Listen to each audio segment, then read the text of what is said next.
Hey, what's up, Couch Potatoes? And happy Independence Day to all who celebrate. Guys, we are in America, so of course we do celebrate Independence Day.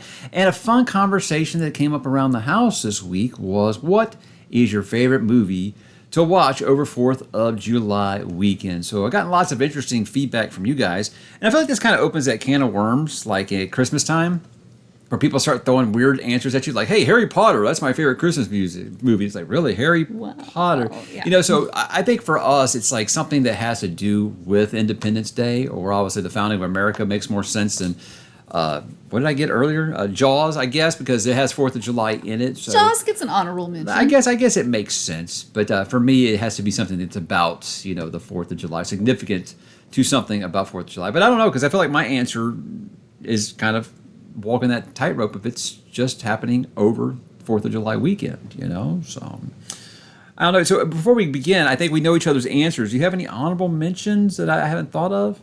Jaws is one, and one, because when you were telling me this, I was like, there's like only 3 answers. Yeah.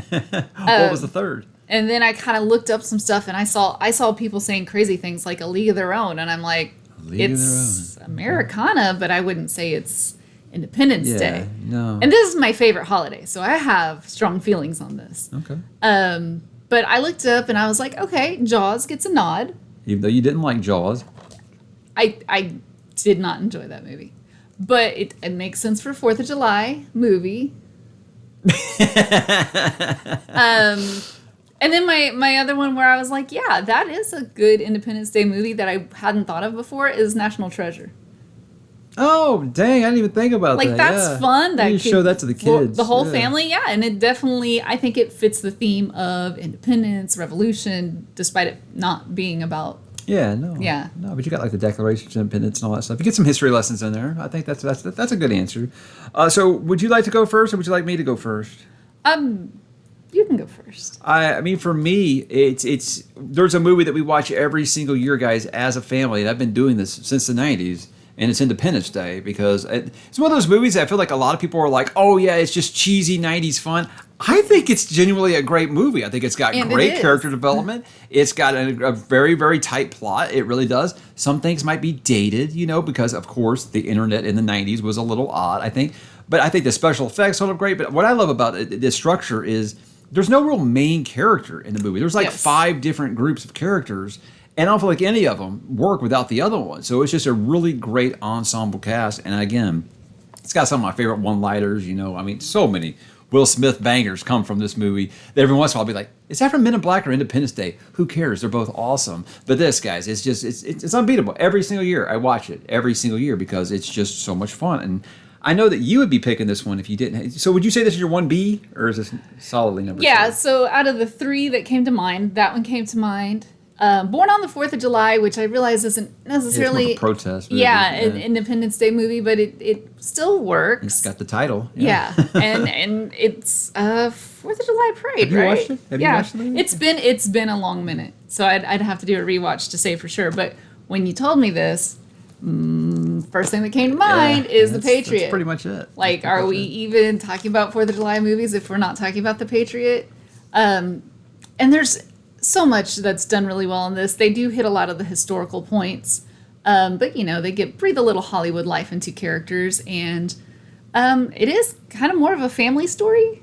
I think the so. way he losing his kids and stuff. Yeah. Just so powerful to me when he's kind of melting down the soldier to make his sons soldiers to make his And Heath Ledger, I mean, it's one of those things you go back and look at Heath Ledger and be like, man, what an incredible actor we lost, really, way, way too early. And it was before I know a lot of people were like, oh, yeah, Joker. I mean, he was a great actor before playing Joker, and he was really good in that. No, and the 2 of them playing off of each other did great, Mel Gibson and Heath Ledger, and I don't know if it's a little like Aussie connection or... yeah, maybe. But they played off of each other great. That's another one of those I feel like people, I mean, obviously Mel Gibson's had some problems over the years, and I think that people always bring that up. But with me, it just, when you're coming to just like, do I enjoy the movie? Yeah, I think it's amazing. Is it 100% historically accurate? No, of course not. But, you know, a lot of the things, I feel like some things have been kind of, you know, moved around to make it work better. But what I like about it is it's showing the militia side of that, where you weren't just standing in a line and shooting each other. And it showed, hey, maybe if we use a little bit of tactics, we'll stop being ruled by these redcoats. You know, I thought that was a a really fun layer of the movie. And of course, dogs, because dogs are fun, and dogs play a big part in that movie. But again, so if you're sitting down right now and you're like, you know what, 4th of July Pride, which one are you putting in right now? Which one are you in the mood for? You in for sci-fi and lasers and blowing stuff up and Randy Quaid being really, really drunk? And I will say, with so much casting in that, I don't feel like anybody gets shortchanged. Yeah, and it's really weird because you look back at that time period. Was it Jeff Goldblum was just like he was in every big summer blockbuster there for him ever since Jurassic Park. He seemed like every summer he was in the big movie in this. But it's really weird to go back and watch it, just how much chemistry him and Will Smith had. It really those two worked so well together. I really do. But I still, to this day, man, I still like, Welcome to Earth. That's what I call a close encounter. So much stuff in this movie. No, because I know one of the things you love about this. Well, I love him. One of the things you love about this movie is that Bill Pullman speech. Oh my God! You're talking about the greatest speeches in movie history. Yeah. Yes, the president. What's his name? I watch this every year. And I can't think of the president's name in this. I can't either. Not Whitmore. Oh my gosh. Brain fart. But again, I read too much fantasy, guys. I forget all these names. But yeah, the speech is given in this. When I saw this in the movie theater back in 1996, I remember I seriously wanted to stand up and clap at that scene. It was so well done. So I hate that people just talk about this like, oh, it's just some cheesy 90s movie. I was like, it's a genuinely good movie. It is, but it can also be a really good movie. I think it does have 90s cheese in it, like 90s action cheese, but I don't think it's just that. I would take a lot of give me 90s action cheese like these days. I'd be a lot happier if they did a lot of that. And then again, The Patriot. I can't think of a poor performance in that. I would talk about. I don't know if they ever went on to become anything, but like the younger kids in that were really good too. The part where they're actually aim small, miss small. I was like, it's got some powerful scenes in it. I'm serious. If this movie doesn't bring you to tears more than once, regardless of where you live, I don't know. I think it's just a fantastic movie, regardless it really of is. The trouble that Mel Gibson's gotten in recently or the past decade or so.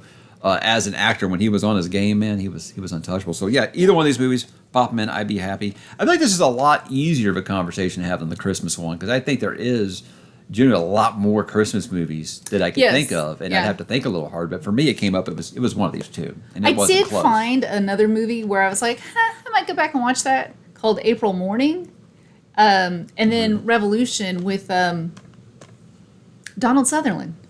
Really? I was like, we should pull that one out and see how that one is, because clearly neither one of us has seen that. No, not really well. What about you guys? We'd love to know. Oh, shit, I kicked the camera. But what about you guys? We'd love to know your favorite Independence Day movie. As always, there's no wrong answers. There's some things where I might be like, really, you think of that as a 4th of July movie? But again, no wrong answers. If you're looking for some TV, though, I highly recommend the John Adams miniseries that HBO did with Paul Giamatti.